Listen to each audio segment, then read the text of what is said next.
Welcome everybody to the Fatal 12, a game that is set to release on January 1st of next year, although that may be pushed back or forward, I'm not sure.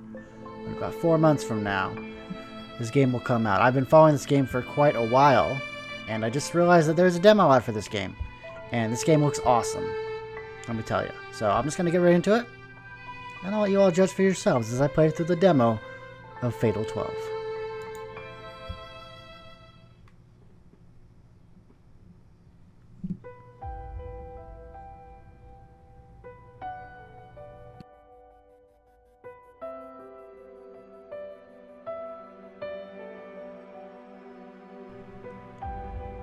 There are a number of terms used to describe a sequence of events that lead to a specific outcome. Some call it life, others call it a story. One is responsible for much during the sequence, such as choices picked, relationships built, and mistakes made. All of that is for the sake of proceeding along a predetermined path. That is the natural order of a world ruled by the concept of fate. Fate never strays from its course, regardless of how cruel it may be. My life and the events in it thus far are simply the product of fate leading me to a certain outcome. That's why I've never once given thought to any missed possibilities found along this path. My life was never anything worth talking about in the first place. I never had the luxury of considering the what-ifs. After all, I convinced myself life has no do-overs. Once the story ends, that's it.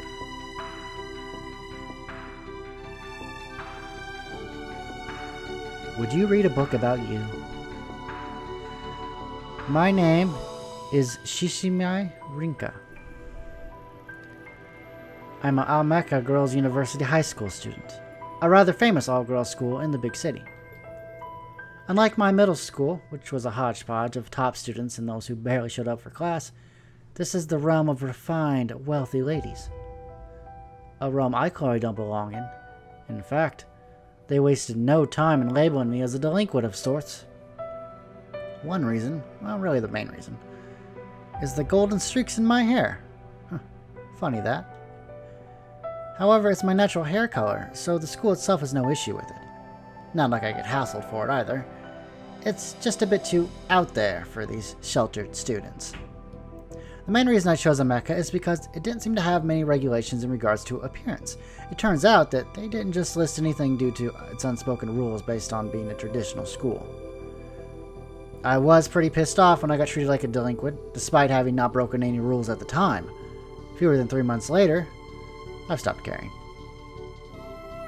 Much like how I have my own values, the girls here have theirs. I can't understand their viewpoint, so it's only natural they can't understand mine. To tell the truth, I was pretty content with making no effort to look at life from another's point of view. That is, until a certain event caused a massive change in my life. It all started on a certain day before Golden Week.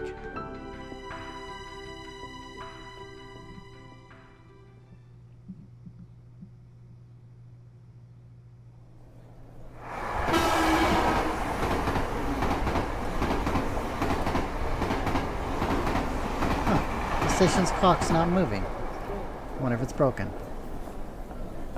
I relay my observation to Naomi as we pass through the ticket gate. Oh, you're right. I'm surprised you noticed. It's not often you see something like that happen. Right? Oh, sorry for interrupting you. What were you saying? Well, I seem to have forgotten too. This is Hitsuji Naomi, a first year at Amentes. You might assume that I know her from club activities or something like the student council or whatever, but it was pure coincidence that brought us together. She may be my junior, but I simply see her as a friend because age difference doesn't matter much to me. We're heading back to my place right now, making our way to the station platform to wait for the train. Ah! Watch it! She yelps as she trips over nothing but air. Don't know how she does it. Fortunately, I snagged her hand and kept her from falling on her face. Well, she tugs me forward in the process because she's a bit taller than me, but she managed to regain her balance quick. Sorry again. Oh, no worries. Thank you so much. Now you're overreacting, gosh. I'm not sure if it's due to her meek nature or not, but Naomi tends to trip herself up pretty often. She's the kind of girl you look at and suddenly feel an inexplicable urge to protect. Well, what's up? My hand. Please. Oops, I forgot to let go of her hand after catching her. Silly me. Did I hurt you? No, not at all. It's just, well... She casts her eyes downward as she answers. Maybe I squeezed a bit too tight without realizing it. I let go with an apologetic expression. The train's almost here. Let's get going.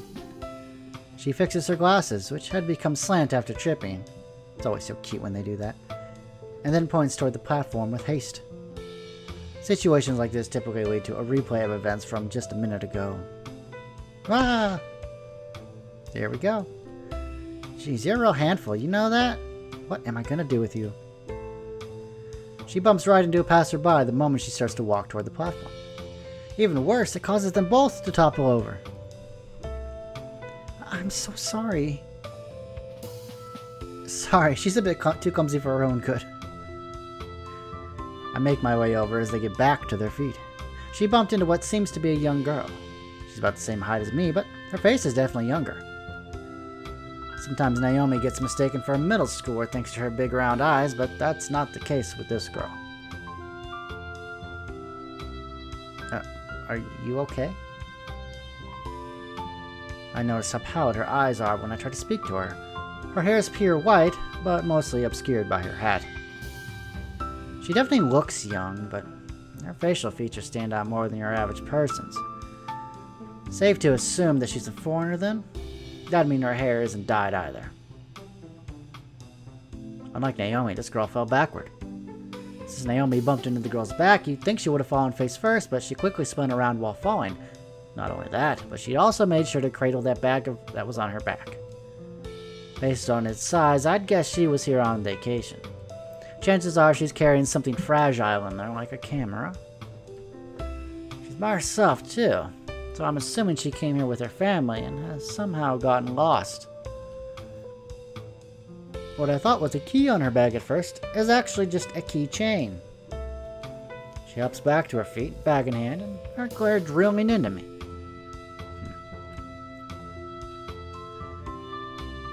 You should apologize, Naomi.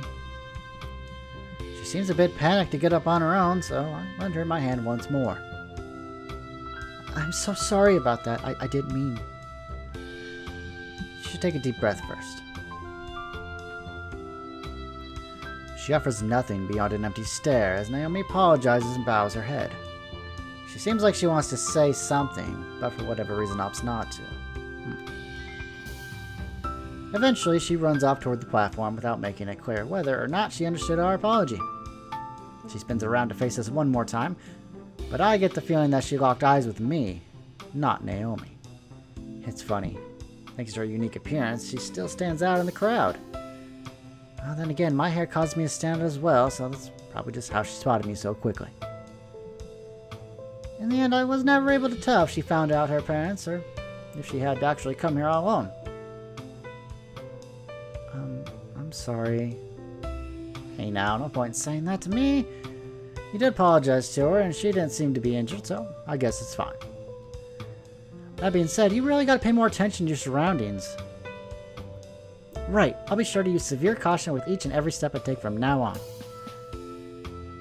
You realize you're gonna trip again if you do that, right? Oh, I can't see her anymore. Is something the matter? Don't tell me she actually got... Wait. Don't tell me I actually did get hurt. Wait. He? Wasn't that a girl? Was it? Oh, you might be right, considering how pretty she was. Which means I've been doubly rude. The sound of an approaching train rises as our conversation falls, much like Naomi. We make our way over to the platform. Try not to trip stepping in this time. Okay. Proceeds to trip. We make our way onto the train bound for Shinjuku, having largely forgotten about the person Naomi bumped into. It's probably not important. Coincidence or fate, you decide.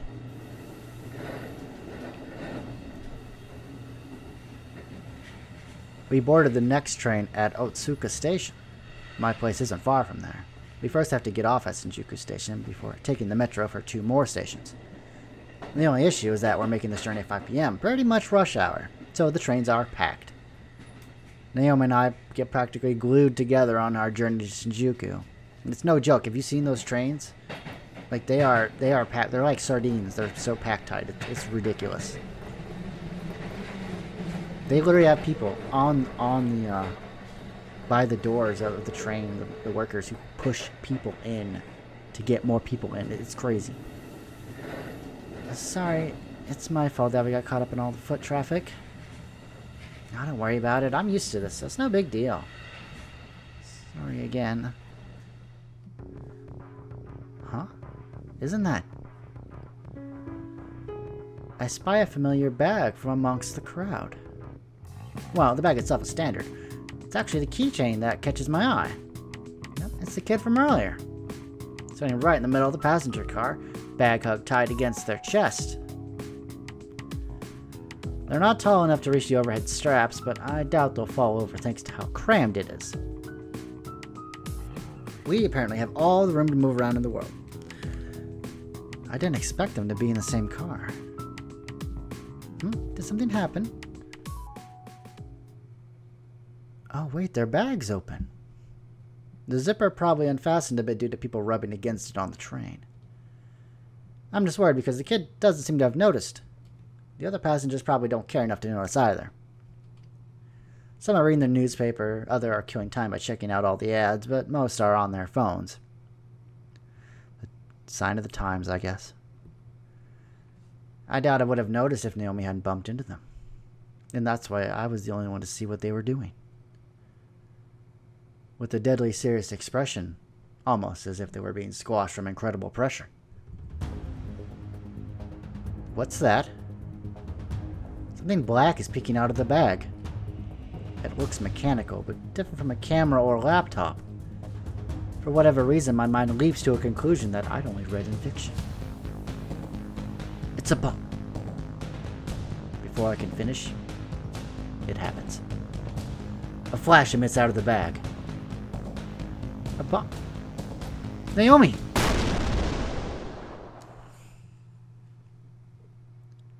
The detonation is almost instantaneous. A wave of heat propels through the train car, enough to feel like my skin is being seared off. A sharp, explosive roar comes right after, puncturing my eardrums. I duck in front of Naomi to protect her, and then push her away. I feel my body being pushed by the explosive shockwave also. And in that moment, my body is burned beyond repair within the flames.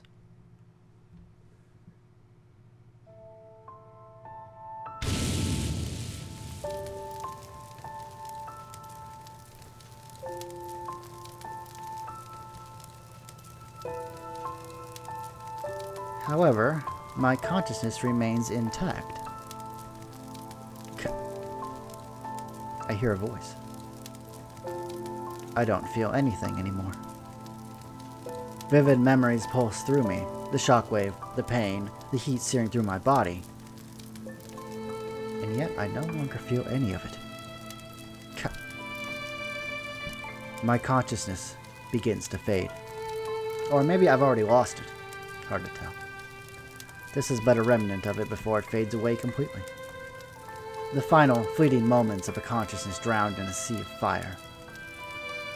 Rinka, Rinka! My sight gradually fades too. No doubt my consciousness will be spirited away like a leaf in a gust of wind. If nothing else, being able to hear that voice puts me at ease.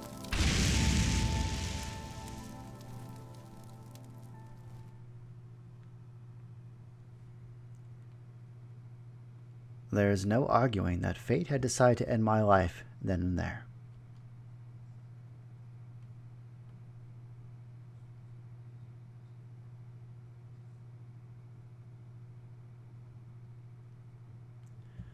Rinny, Earth to Rinny.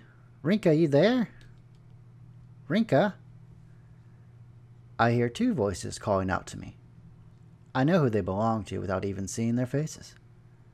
Wake up, damn it! Ouch. A sharp pain rushes through my forehead, causing me to finally lift my face off my arms. No doubt this'll sting for a while.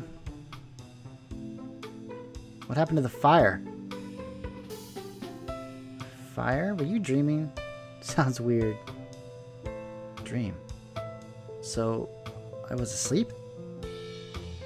Just a little. I don't need to be polite about it, Naorin. The one responsible for waking me up is Oguma Mao, a classmate. As usual, she's got her wild, colored hair tied up nice and neat into pigtails. Beside her is Naomi, and seeing how they are in their uniforms, I guess we just got back to school. Back from school, I should say. We're at Lionhouse, a cafe run by my grandmother. The first floor serves as the cafe, while the second floor serves as her home. Since I'm living with her, my room's also on the second floor. Although it's probably more accurate to say I'm living on my own right now, considering she's gone off to the countryside to help nurse an alien relative. I always did love my grandmother for that. So sweet. You're still half asleep, aren't there, Rennie? Allow the absolute legend wake you then. She clicks her mechanical pencil and presses it against my cheek before scribbling all over me. Ouch, I'm awake, I'm awake! Keep the lead away! And Mal, you're a monster. Naomi's visibly disturbed by how much Mal seems to have enjoyed doing that. Well, it certainly helped to wake me up. A lingering issue, however, is that I can't remember why we're here. Sorry, but, what were we doing here again? Oh my, did the pencil technique fail to wake you up? I think my memory's kind of fuzzy thanks to that dream. I can't remember what I even dreamt about. I mentioned a fire when I woke up, but I don't recall being involved in one. The fact that I can't remember is starting to annoy me. Wow, weirdo. Naomi interjects after I fire a glare at Maya. Well, it turns out our class is opening a cafe for the Culture Festival next month. I was appointed as the head of the committee for it. She's making no attempt to hide the fact that she was forced into it. Granted, she's probably the most fit for the job, considering how serious and thorough she is when it comes to this stuff. I heard about your family running this place, so when I asked, you said it was fine for me to tag along. Her explanation helped me grasp the situation. Oh, that's right. I told you to come over so we could chill and hash things out. The store's only open for the regulars right now, since my grandmother's away. Sometimes we get a first-timer or two, but I've only got simple stuff on the menu for now, so I can handle things on my own. It doesn't get really busy, so there's really no issue in inviting her along. As my gran always says, my house is everyone's second home, so there you have it. Yep, there you have it. Hope you hear that today. I understand what she means. This is the first time I've been here, but I feel so welcome. Just make sure you don't feel too at home and fall asleep. Oh, shut it. Mind explaining what you're doing here, then? I was bored. That figures. What is your class plan on doing? I can't remember if it was a haunted house or a fortune teller. Basically, we haven't decided. Really? Shouldn't you have some idea by now? Yeah, things will work out one way or another. I hate to say this when you're working so hard, but we don't really care about how it goes. Me and Rennie ain't the most popular gals in class after all. The committee's making sure we don't get too involved. Yep, although that's not the only reason I'm helping you. Just keep in mind that I'll be busy here sometimes. Oh, okay, thank you. She nods, struggling to hide her concern. After hearing that, she probably thinks we're being bullied. We're used to how we're treated, though. It's not like they're going out of their way to ignore us. They'd just rather avoid us whenever possible. It's funny, though. Mal still gets along with plenty of the girls, and I'm pretty sure no one outright dislikes me. It might be more accurate to say that they're trying not to get too involved in our lives. They understand that we're different, so it creates a rift between us. Speaking of different, we're not the only two. Mishima Maharu, who's probably at work right now, is our comrade in that regard. Hey, I'd like an iced latte. We don't serve lattes. We have café au lait, though. That'll do. You realize you're not getting it for free, right? Never mind, water. Fine, it's on the house. Just this once. How about you, Naomi? Are you sure? Come on, Naomi. This is cheapskate Captain Rinka we're talking about. Better take her up on this rarest of offers. Well, may I have a black coffee, please? Sure, coming right up. I make my way to the kitchen, wash my hands, and don my apron. It looks so cute on me, how could I not? You're a pro the moment you enter the kitchen. That's what my grandmother always tells me, and I believe it. I may be making these for friends, but that's no excuse to do it half-hearted. Anyone who orders a black coffee gets a nice serving of Full City Guatemalan beans. Full City is a roasting method used to reduce the acidic tones of the beans and make them more bitter. Beans from Guatemala are typically more acidic than others, so this kind of full roast is the perfect way to balance their acidity and bitterness. I prepare the siphon before placing the flask on an alcohol lamp.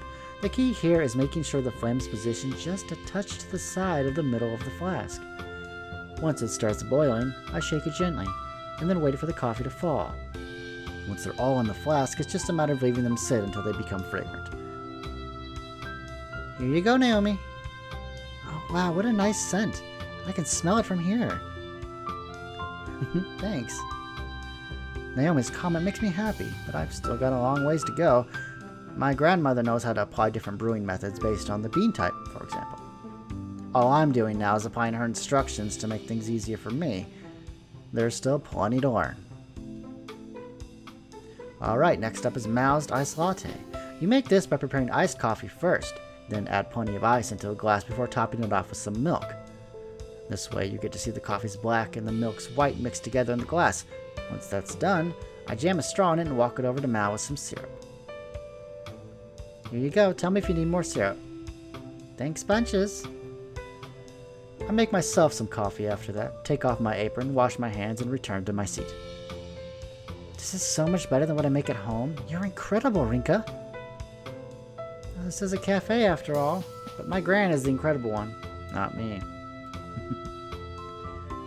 Speaking of which, does no one else work here? Mao dumps half of the syrup into the cup before even giving it a taste, and then pours in the remaining half. Hearing the ice clink as she stirs it is nice and satisfying. Well, I mean, it's a pretty small place. My gran handled the place on her own before leaving, so we don't need anyone else. She's taking care of a relative, right? Yep, she's planned on closing the store temporarily, but I convinced her to let me keep it open whenever I'm not at school. Figured I'd be able to make some coffee no problem, but it turned out to be way more difficult than I had imagined. Even after a month of trying, she hadn't given me her seal of approval. I knew we had to close the store at this rate, so I really went for it and managed to barely get approval right before she left. How long have you been running it for now? Well, she left at the end of March, so about a month? I take a sip of my own coffee after answering. Definitely smells and tastes like a lot better than when I first tried to make some. I'm used to drinking her coffee, so the fact that I can answer with pride means I'm definitely getting there. Granted, I'm still a long ways away from her level.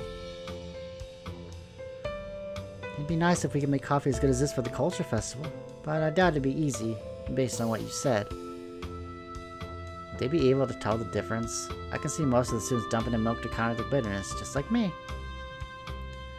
I wouldn't be surprised, but that's not a problem. Plenty of parents and teachers will be there, so I'm sure they'd be pleased. I can only imagine how long it would take for me to learn, considering you spent a whole month training under your grandmother. Not to mention the other person who'd be in charge of making it during the day, too. Yeah, I doubt it'd be possible.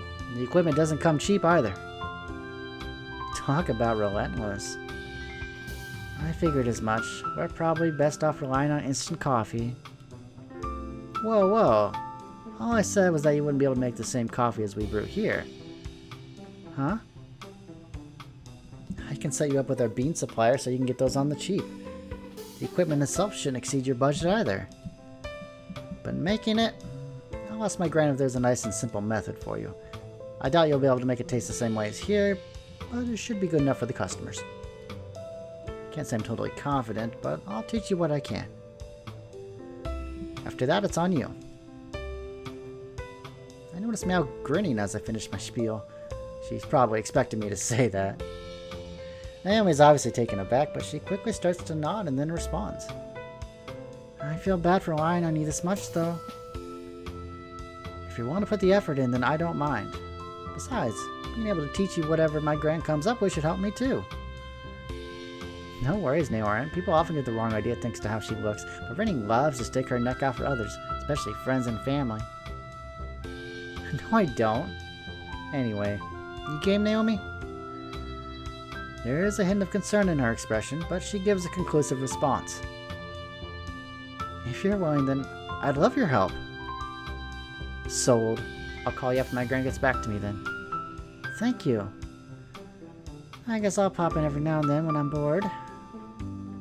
Don't forget that you're paying next time. Cheapskate. It's called business.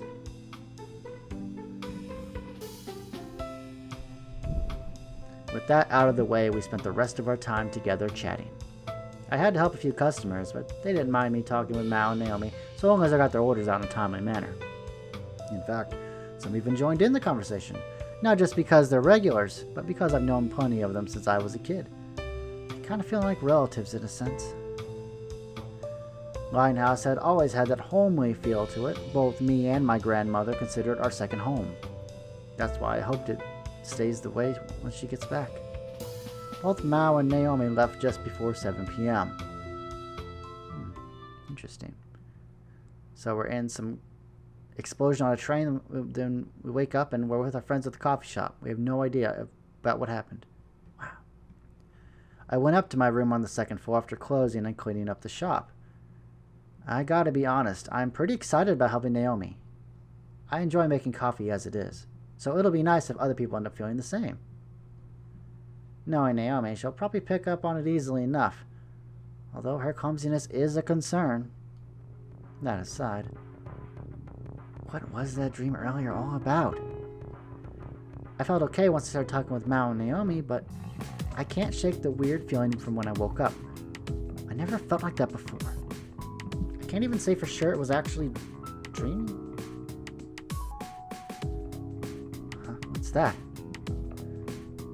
In the middle of telling myself to forget about it and try to sleep, I notice a thick book on top of my desk. It's an auburn color with some gold leaf decorations on it. I assume these are gears. Seems like a book my grandmother would like, but I don't remember putting it there. Oh, we gotta have a look. How could we not? I take care in cracking it open, trying not to get it dirty. What the?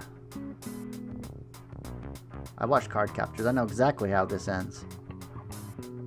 There are no pages inside, rather a rectangular gap in the middle. I closed the book immediately, having more questions now than when I had opened it. Sorry, when I spied it, once I opened it. I might as well message Gran about tomorrow, considering it's already this late. Weird. Oh my gosh, who's calling me now? My phone vibrates after I turn the lights off and hop into bed. It's a message from Naomi. Let's see. Thank you for offering to help. I'm looking forward to this. Oh, she's a sincere girl, isn't she? I sent a quick emoji in response. The winking one should suffice. And then placed my phone beside my pillow without checking to see if she read it or not.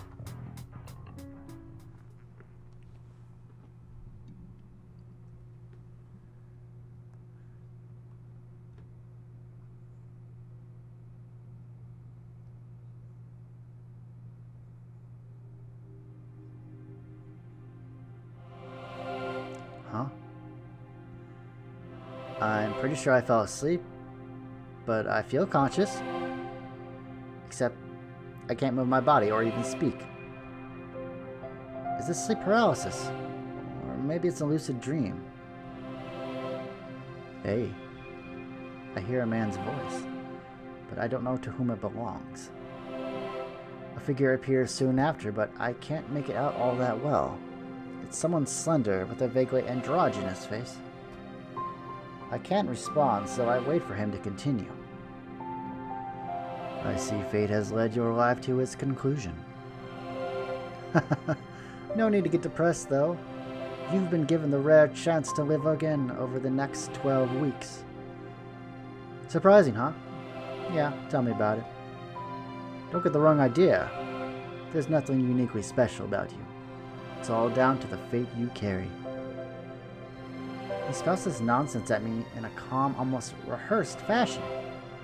Who am I, you ask? Also nobody special.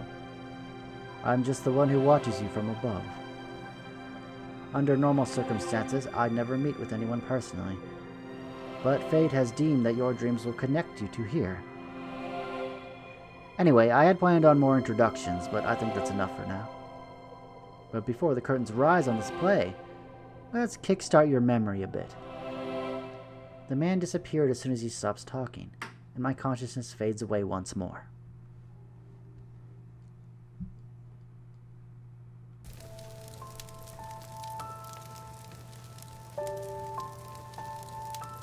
Flames envelop me. Flames powerful enough to flake the skin from my bones. Flames that produced enough smoke to smolder my lungs. My life turns to ash. My inability to move even my fingers tells me as much.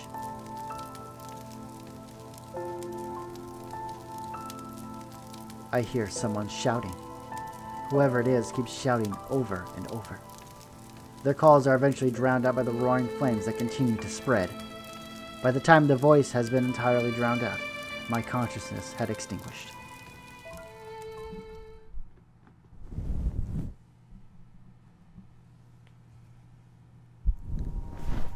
Ah! I wake up from my uncontrollable scream. What an awful nightmare. I was engulfed by flames and died.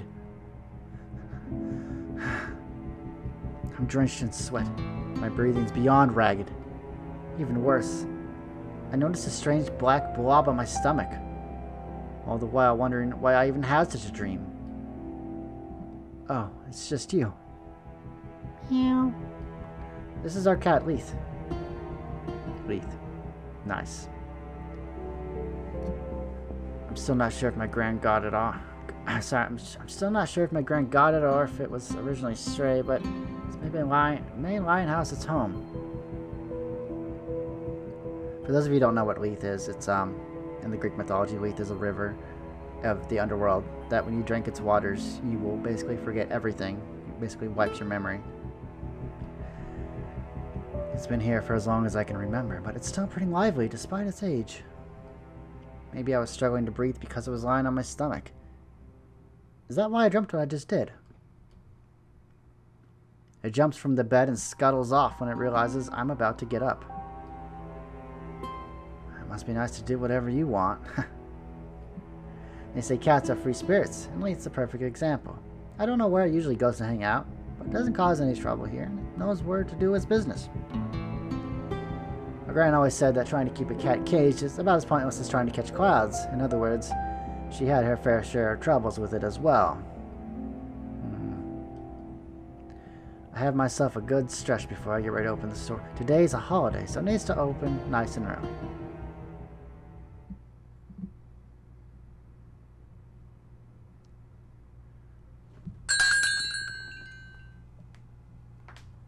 Just as I thought.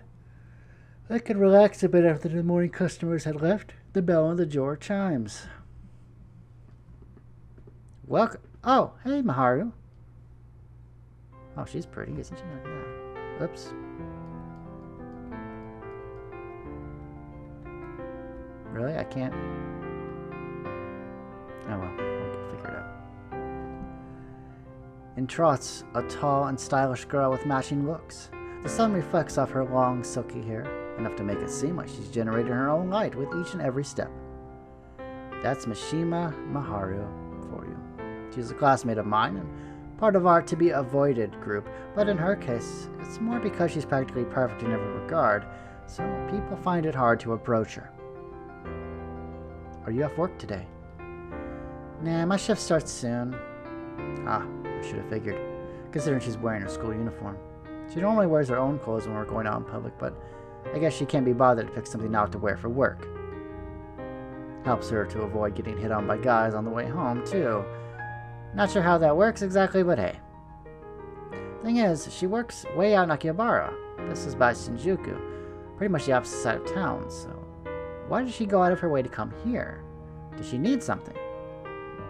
I'm just popping by to see your face. We didn't get to talk much yesterday, and since we're off for the next few days, I want to talk to you before vacation stuff. Right, thanks. I have to admit, there are certain facets of Miharu that I just don't get. I'm pretty confident she has some other business out here, yet here she is, teasing me. It's hard to find the right response sometimes, you know.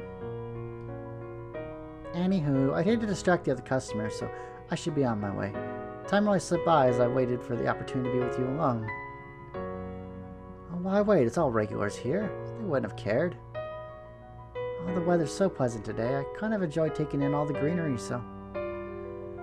Okay, whatever floats your boat, I guess. There's a park from across from here are famous all over the country. Apparently, it was an old samurai's garden that became a park after being used as a zone for experimental agricultural projects. Not only does it have all sorts of flowers from here, England, and France, but there's also plenty of tourists who come by to see it. Unfortunately, we're a bit out of the way to draw them in as customers, but a couple of foreigners do find us and stop by every now and again. We have a good view of it from here, although I don't think it's the kind of thing you can enjoy for long. Miharu has some peculiar taste, though, so who knows, maybe she can.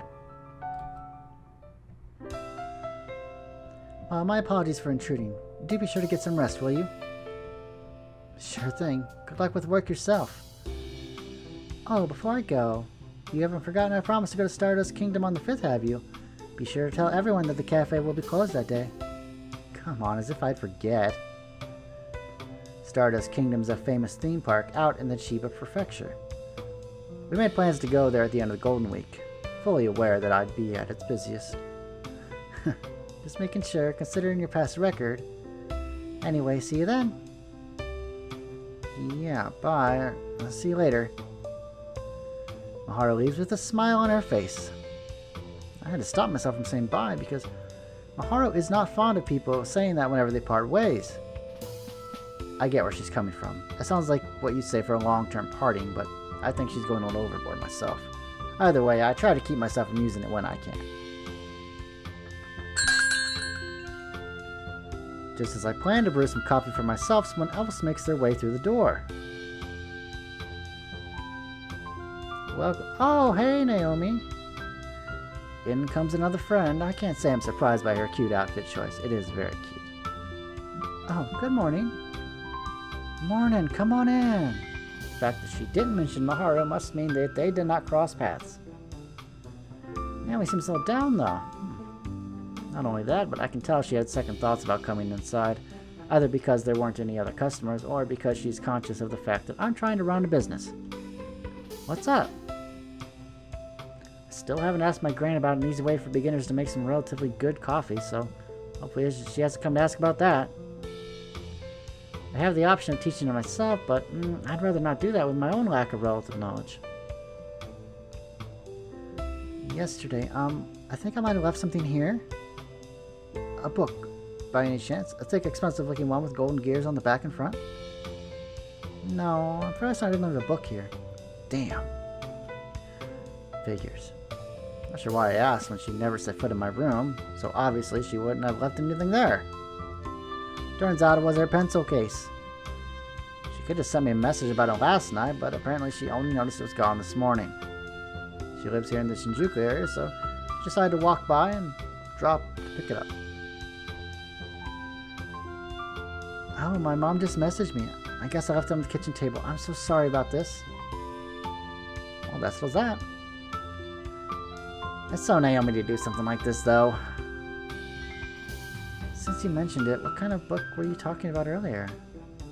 She jumps back to the topic I was not expecting. Oh, did I pique your interest? You certainly did. I'm curious because you said it seems expensive. Oh, makes sense considering you're into books. Give me a second, I'll bring it down. Not like I have any customers right now. The street's fairly empty. I make my way up the stairs to get it. Here you go. An auburn cover with gold leaflet decorations. I can tell Naomi's impressed, judging by the hushed noises she makes while examining the cover. Oh, this trumps what I had imagined. It seems really old, but doesn't have the smell that other old books do. Do you mind if I open it? Go ahead, but it's pretty weird. How so? Her inquisitive look shifts to a confused expression upon opening it. I can't blame her. There aren't any real pages, just a big rectangular hole in the middle. You're right, this is weird. It reminds me of those old magical card books that were popular back in the day. Card books. Did you ever watch that one show where a girl would transform using cards and fight things? Maybe I did, maybe I didn't. The book is just a glorified box for you to store the cards in, so... Wait a minute. Aren't these cards at the bottom? I didn't notice at first because they're so thin, but... Oh, you're right. They share the same pattern as the cover, so I never noticed. Can I take them out? I probably shouldn't mess with it anymore. It might be my grand's. Let me ask her about it first. It's no regular book, at least. I'd feel bad if we would uncover something she's been wanting to keep secret. That's why it's best to ask before I pry any further. Naomi's hands fly off the book almost immediately after I say that. Sorry, I was so carried away when it comes to books. I shouldn't have been fiddling with it so much. Don't worry about it. I'm the one who brought it down. You could tell she wasn't tranced by it. Who wouldn't be? I guess a book like this would fascinate anyone who's as into books as her. Okay, I should probably put it back upstairs. As soon as his words fall out of my mouth, someone new walks through the door. An actual customer. Not one of the regulars, though. A woman with a suitcase, likely a tourist from abroad. She ends up asking where her hotel was, which was apparently closer to Shinjuku. I ended up telling her that she'd come a bit too far out. Apparently, she came to Japan alone to tour all the famous temples, but is in a bit of a pinch since she can't understand the language. Once I told her where to go, she thanked me and went on her way. She never ordered anything, but she was kind enough that I can forgive her. Wow, I had no idea you were that good at English. Naomi could not contain her excitement after the woman left. What do you mean? I'm awful at it. Are you trying to be humble? You were speaking fluent English to that lady. Huh? Now I'm the one who's surprised. We were speaking English. Felt as natural as any other conversation to me. Then again, she did mention that she doesn't understand Japanese. There's no way she'd say that if we had such a fluent conversation. What's going on here? I hope you don't expect an answer from me. After putting the book upstairs, I returned with one of my English textbooks. Throw some questions at me. Okay, how about basic vocab? Let's see. She threw some questions at me like I asked, and lo and behold, I could barely answer them. See? That doesn't even begin to describe my English skills. I understand that, but now I'm concerned for a different reason. She tries to be as polite as possible in pointing out my inadequacy. Funnily enough, she didn't have to look back to the textbook for the last few questions. It's worth noting that, while studying is exactly my forte, English is a subject I struggle with more than others. That makes the fact that you were talking with her all the more strange then. It felt like I was having a regular conversation, so if anything, I'm more dubious about whether or not Naomi's right. I doubt anything will come from thinking over for now, so I'll pay more attention the next time a foreigner comes along. Well, now that I'm here, could I order coffee, please? Not for free, of course. I don't mind, but... Now don't worry, I mean it when I said I really like the coffee you make. The smile on her face is absolutely blinding as she speaks. I can feel my cheeks warming to a bright red. It's hard to describe the happiness those words instill me with. It might actually be the first time anyone said that to me, considering I mainly serve regulars. They typically compare me to my gran, which isn't all bad, but they've never praised me as an individual. That's why I couldn't help but be taken aback by what she said. Enough so that I struggle to give her a proper response, let alone thank her for it. I make some coffee for her, then she sips on it while reading a book. As she does that, I either handle orders for customers or clear up the tableware. Once an hour had passed, Naomi got her things together and came over to the register. I feel bad taking money from a junior, but she seems satisfied enough. Oh yeah, you got any plans for the last day of Golden Week? Sunday, I mean. No, I don't. Why? Well, me, Mao, and Miharu plan on going to Stardust Kingdom, but we'd rather have an even number so no one ends up on a ride alone. You want to come? Stardust Kingdom? I'd love to go! How did you know? Oh good, I'll tell the others. We'll get a group chat set up for it. Actually, will Miharu be okay with this? Huh? Do you two not get along? Well, no need to worry about that. As long as you're up for it and your purse permits it, you're welcome to come. Okay, if you say so. I'm not quite sure why she's acting so reserved in regards to Miharu, but at least she's willing to join us. I get back to work after seeing her off. The first thing I did once I returned to my room at the end of the day was message my gran. Seems like she's willing to think up a recipe for us. Alright. The book doesn't ring any bells for her, though. What is this book? Seems like there are several books here with similar bindings, but they're just plain old books. I'd be lying if I said I wasn't curious about them, but that wasn't enough to make me want to search through my gran's room. Might as well sell it. No, we're gonna look inside again. Actually, Naomi did mention that there were some cards inside. Might as well have a look. I flipped the book over, dropping the cards out. 4 in total. All have a pattern similar to the book's cover. Turning them over to the front, I noticed something written on their white background. The writing itself is in English, but I can read it perfectly fine for some reason. I name Shishimai Rinka. Is that 1? Maybe that's 1. Yeah, it is 1. 3. Name Federico Carminati. 4. Cause of death. Fire. 9. Regret. Gold medal. Why is my name written here? I couldn't help but ask out loud. I'm not too sure what the other cards are about, but it's easy to imagine that it's nothing good when a cause of death and regrets are mentioned. There's probably a whole bunch of them concerning the numbers. Enough to fill up the entire hole in the book, I'd guess. When did all the other cards disappear, though? More importantly, why was this book on my desk in the first place? I scoured the internet as well, but nothing relevant came up. Whatever the case, these cards have personal information on them. Not it's someone who just so happens to have the same name as me either. Selling the book isn't an option now. I put the cards back inside before placing the book on my bookshelf. It's probably worth showing Naomi whenever she's here next. 2 pairs of eyes are better than 1 after all. I should message Mao actually. I whip my phone out and send her a message about Naomi joining us for Stardust Kingdom, which she replies almost immediately. Really? Like, really? Really? Jeez. Don't get me wrong. I want to go with Naorin, but whatever. Let me tell Miharu about it. Well, a bit of an odd for a response. She did say that there's no issue with Naomi joining us. She emphasized that I shouldn't get in touch with Miharu, though. Well, I'm a bit suspicious. Mao's usually the one who gets stuff sorted out, so I didn't pay much mind. I'd rather think about the fun theme park experience waiting for us in the next few days. The store will be open tomorrow, as per usual, so I make my way to bed nice and early.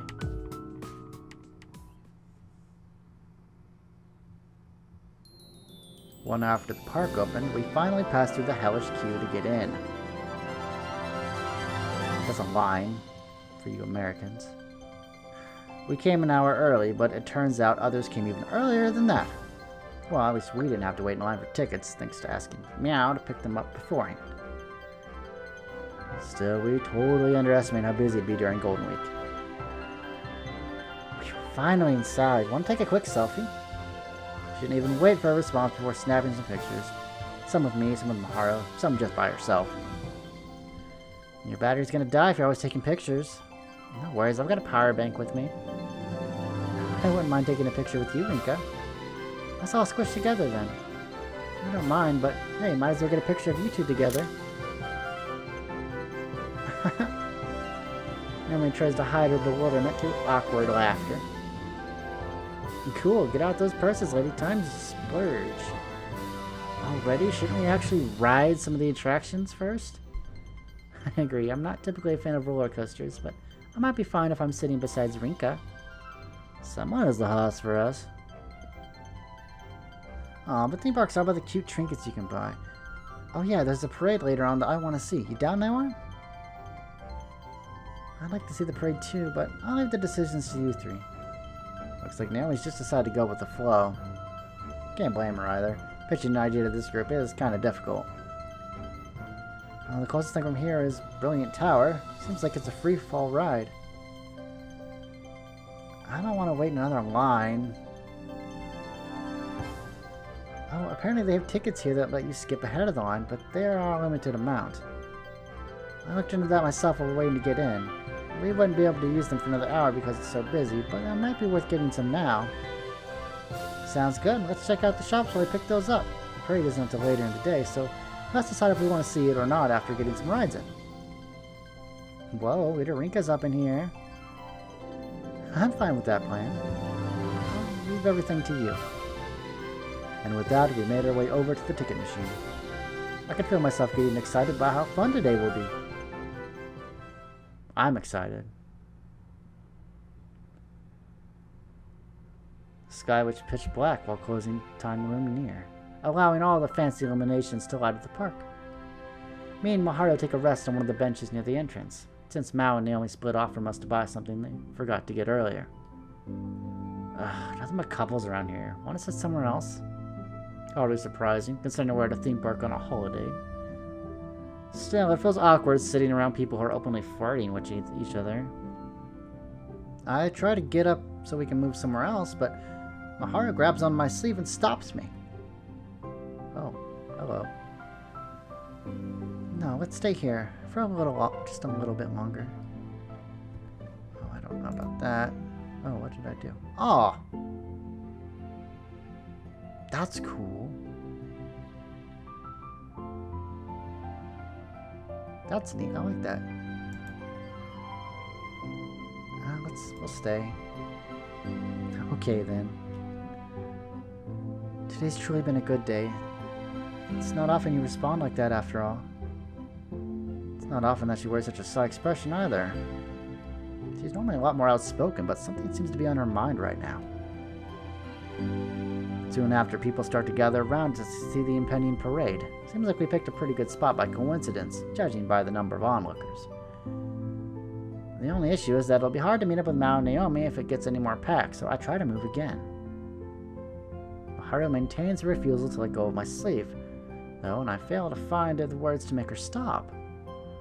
The silence between us continues. This isn't normal. People tend to get the wrong impression about her since she rarely talks to anyone other than us, but she actually has a great sense of humor, like myself. She enjoys talking about the most meaningless stuff too, like myself. And yet here we sit, in utter silence. She's looking a bit shy, but there's determination in her expression as well, so I can't bring myself to say anything. The park staff sets up barricades near the bench during this time to make sure no one can get in the way of the parade before the start to organize people into lines. We could just stay seated, but doing so while the rest of the crowd waits around all excited feels too awkward.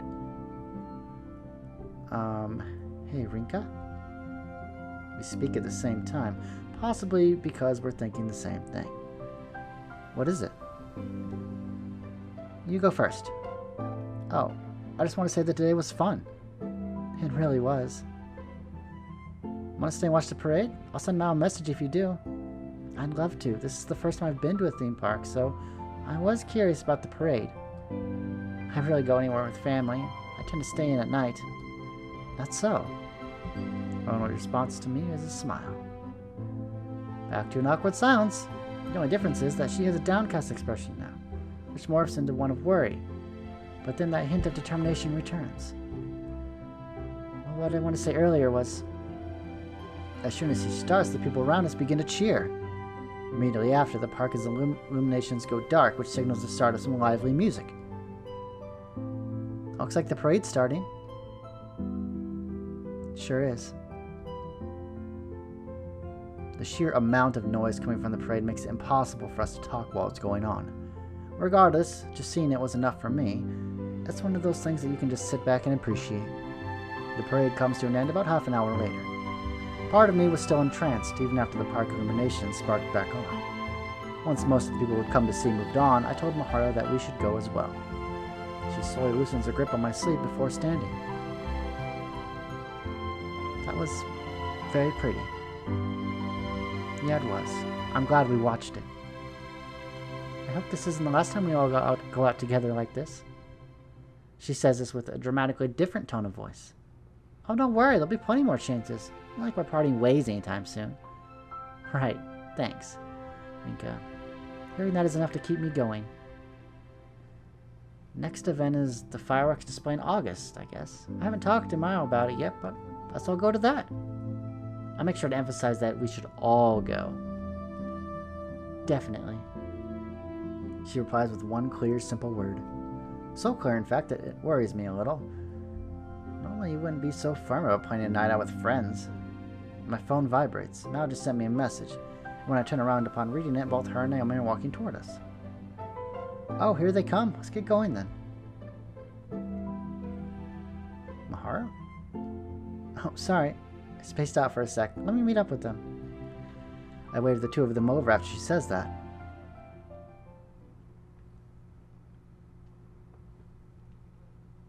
The first thing I do when I get home is take a good shower. Today was absolutely exhausting, so my body insisted that I dive straight into bed afterwards. Today was fun. I'm not exactly rolling in money, so I couldn't buy much. But I did come home with something precious. I'm sure I don't need to say what it is either. My gran even got back to me about relatively cheap and tasty beans, as well as a way for beginners to make decent drip coffee. School's back in session tomorrow as well, so I needed to make sure I teach Naomi properly. Once I hop into bed, my eyes are drawn to a certain book on my bookshelf. I still haven't told Naomi about the cards inside. I should do that when she comes over to learn the coffee brewing technique. I turn my light off, ready to fall asleep.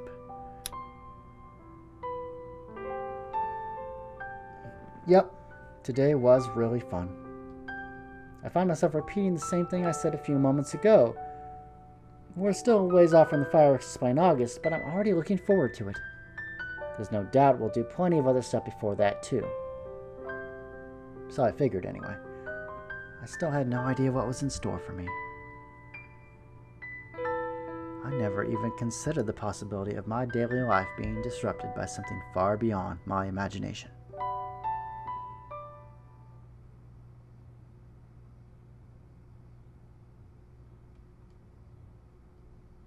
Morning already? Doesn't feel like I'd been asleep very long, but that might just be because I was so exhausted last night. Good evening, my lovely little slaves to fate. Oh, you certainly took your time, numeral 1. I was wrong. I haven't woken up. This is the same thing that's been happening to me these last few days. I'm still sleeping, yet conscious for some reason. Slowly but surely, I opened my eyes.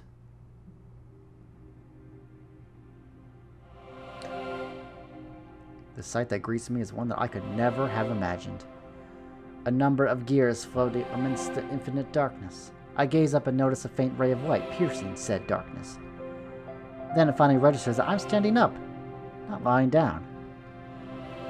I find myself on a circular platform about 3 meters in diameter.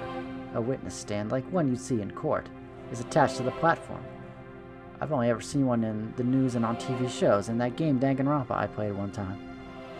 Even more baffling is that this platform seems to be floating. It's attached to a much larger circle, but floats independent of it. This is just one of 12 platforms by my count, all of which are arranged in a larger circular pattern like a clock's face. As if in support of this analogy, the platform on which I stand is labeled with a Roman numeral 1. In the center of these concentric circles are massive clock hands, slowly ticking away. What the hell? Where is this?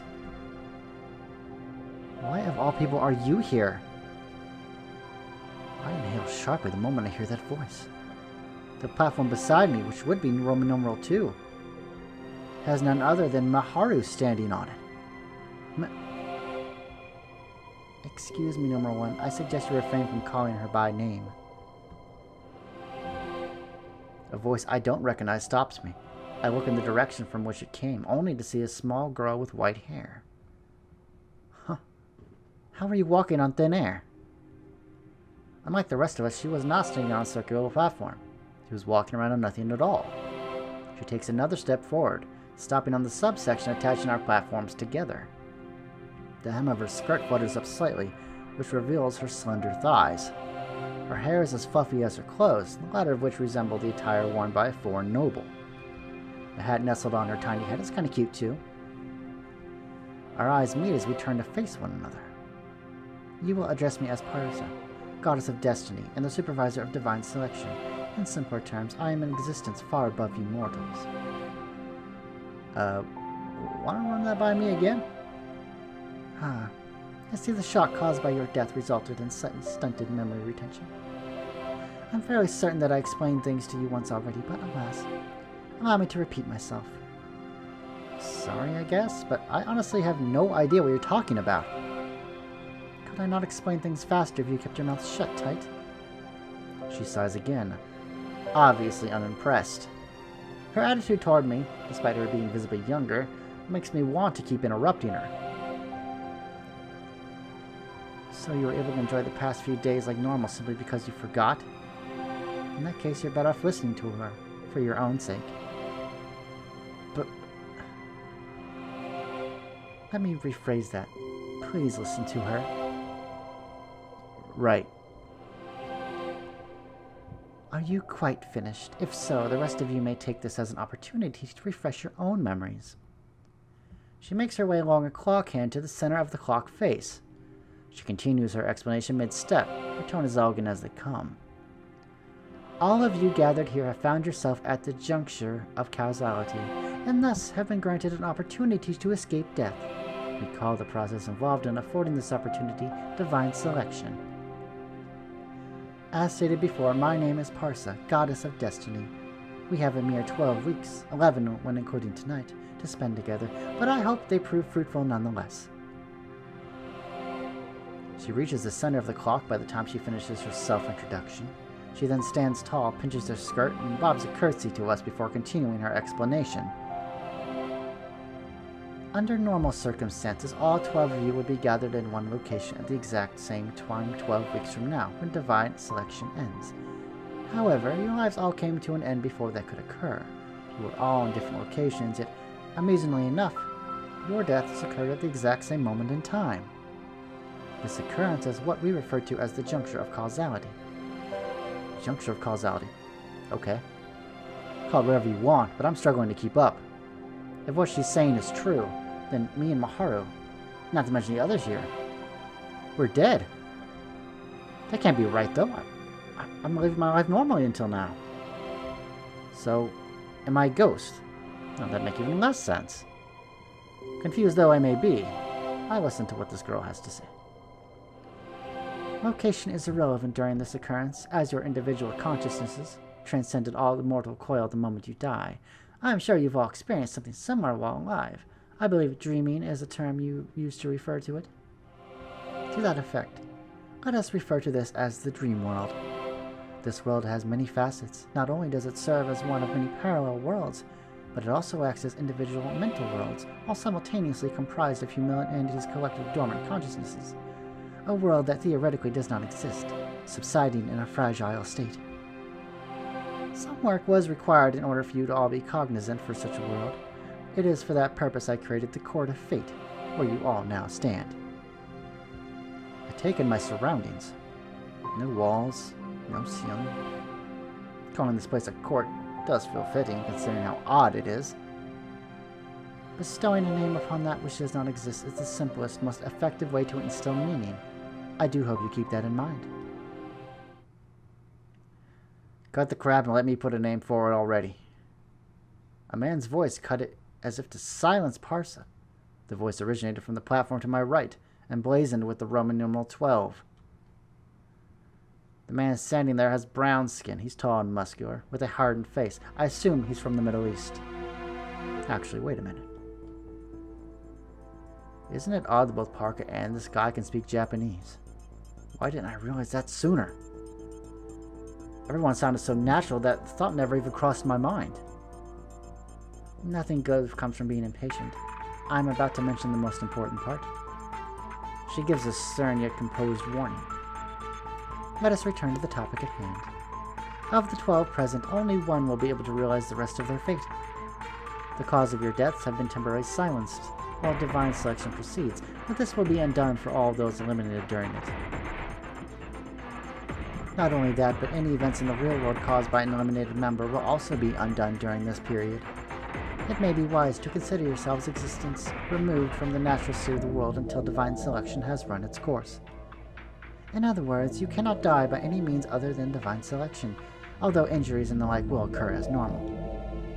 I certainly hope this answers your silly questions, numeral 1. She shoots me a sharp glance before she continues to speak. Much as I'd rather not. It's hard to feign ignorance after hearing her explain things this much. So all 12 of us are here to kill one another. You are 90% correct, my dear. No killing will go on in here, however. How uncouth that would be. Instead, you will simply erase one another. One cannot kill that which is already dead, after all. Such an unpleasant description. Well, Haru and I aren't the only ones to react either. The others have their own thoughts to share on the matter also. Parks' voice, along with all ours, resounded throughout the court so we can hear each other speak. I don't have it in me to take a good look at all the others gathered.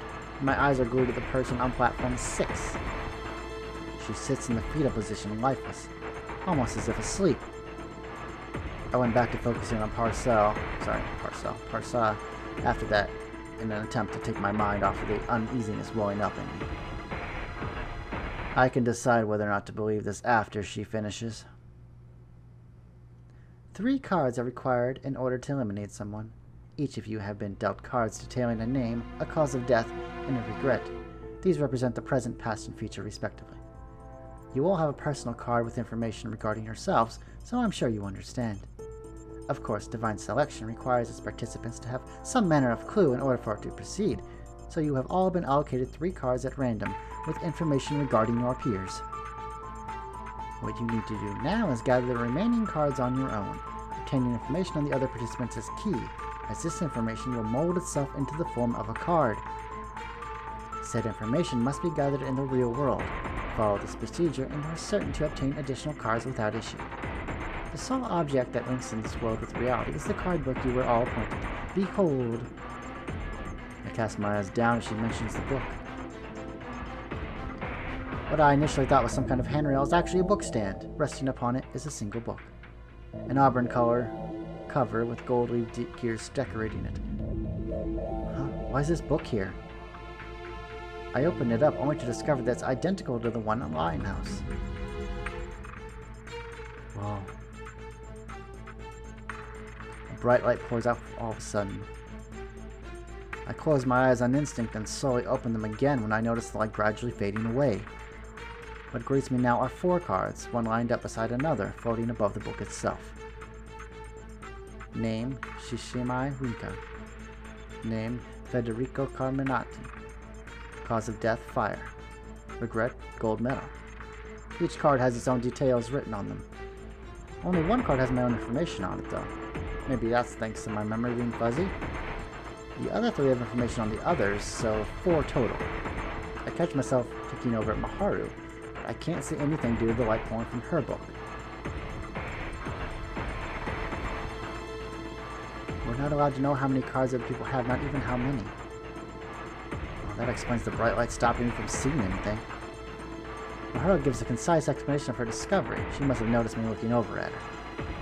Meanwhile, Parsa pays us no mind, opting instead to continue her explanation. The election order is decided after each participant decides what they wish to do. Keep in mind that the numbers you have been assigned will not prevent anyone from electing another. Should the person you elect opt out to elect you in response, whoever reveals one personal card to the remaining participants earns election priority. She continues her explanation to proclaim that if both reveal a personal card, they are required to reveal another. If both parties reveal all 3 cards, a stalemate occurs, which results in all of the participants receiving their information and running the risk of being elected, nothing more. We only have 3 pieces of information, so receiving one is risky enough. So revealing one is just risky enough. Conversely, if you refuse to reveal a personal card, then you'll be eliminated. I've only got one personal card. What's up with that? Person moves on before I can ask. Another point to stress is regarding successive elections. For example, numeral 1 elects numeral 12, and numeral 3 elects numeral 1. Should numeral 1 succeed in eliminating numeral 12, then numeral 3 is given the opportunity to eliminate numeral 1. Once all have decided whether or not to elect someone, said elections will take place in chronological order based on your numeral. So concludes the basic rules governing divine selection. However, know that a scenario can involve numeral 1 electing numeral 12, and numeral 12 electing numeral 3. Should numeral 1 succeed in eliminating numeral 12, numeral 3's election is null and void. In such a case where the procedure grows more complex, the order becomes fixed so as to ensure the maximum number of eliminations possible. Hearing her explain all that makes me realize the meaning behind these cards. I ended up dying at some point without realizing it, and now I'm being forced to take part in this ordeal. That's why I was given these cards. She calls it divine selection, but this whole thing, they're collecting cards and eliminating others, it's practically a game. A game with our futures at stake. Gathering information on complete strangers isn't an easy task, but so long as you can manage that, then it's basically over should anyone gather all 3 pieces of information about you, right? That's just... There does seem to be a solid strategy when you can keep yourself safe. My eyes are fixed to Miharu after hearing her, as I hope she'll continue. It involves holding the 3 cards relevant to whoever elects you. You can use those to protect yourself, causing both your and the cards of whoever elected you to disappear, or so I assume. They won't be able to elect you after that, but you won't be able to elect them either. But if the one who elects you opts to reveal one of their personal cards in response, they cancel your defense. That's the gist of it, right? Indeed. I'm glad at least one of you can recount the details. What happens if those 2 end up being the only remaining participants? Well, we can cross that bridge when we ever reach it. She makes it clear that she has nothing else to add. I try to interject, but she just ignores me. That's not all, though. There is a way to escape being eliminated even if you're elected, isn't there? A grin flashes across Pars's face in response.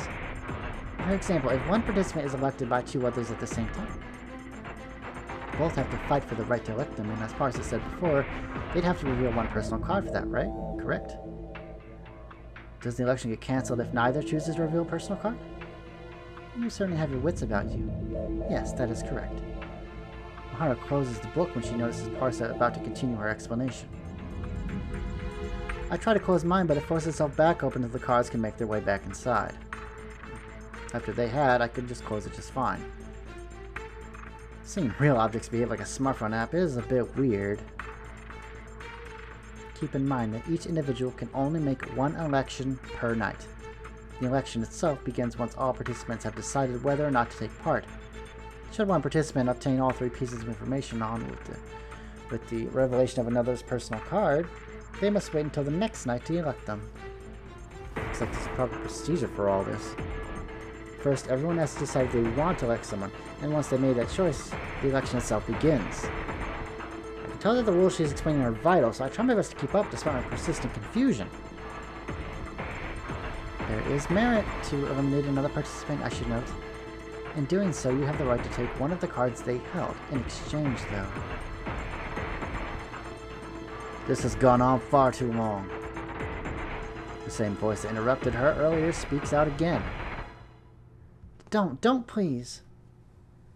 Please spare me, Bill. Shut up. You don't have the luxury of babbling on like this either, goddess. The man clearly has no sympathy for the woman pleading with him. In fact, he seems to feel nothing at all, much like Parsa. Very well, then let us begin. Tonight's election shall now take place.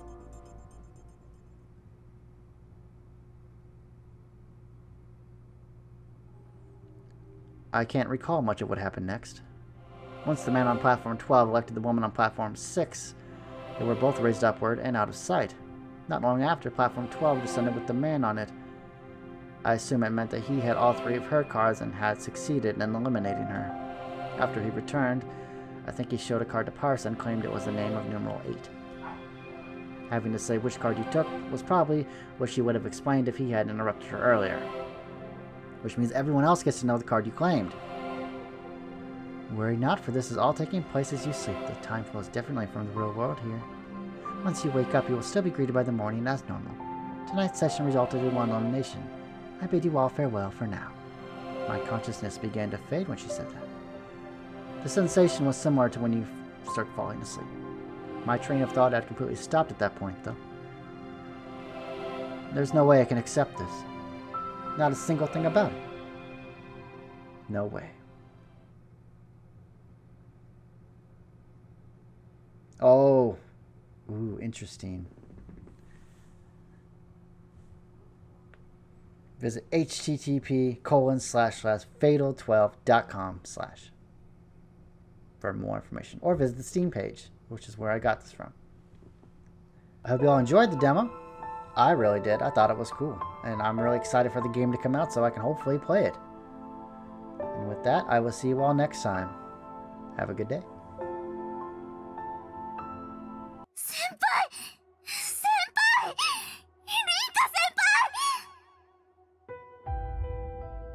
私は高校生活の傍ら喫茶ライオン館のマスター代理を務めていた。しかしある日、後輩のナオミとの帰宅途中、電車内で爆発に巻き込まれてしまう。私はナオミをかばってそのまま命を落としてしまったはずだった。気づけば私の死はなかったかのように、いつもと変わらずライオン館でナオミやマオとおしゃべりをしていた。数日後、私は夢の世界で女神と名乗る少女パルカと出会う。女神の選定とは運命を変える儀式。あなた方に訪れた死の運命を変えることのできる唯一の方法ですわ。必要なのは現実世界で参加者の氏名、死因、未練の情報を集め相手を指名すること。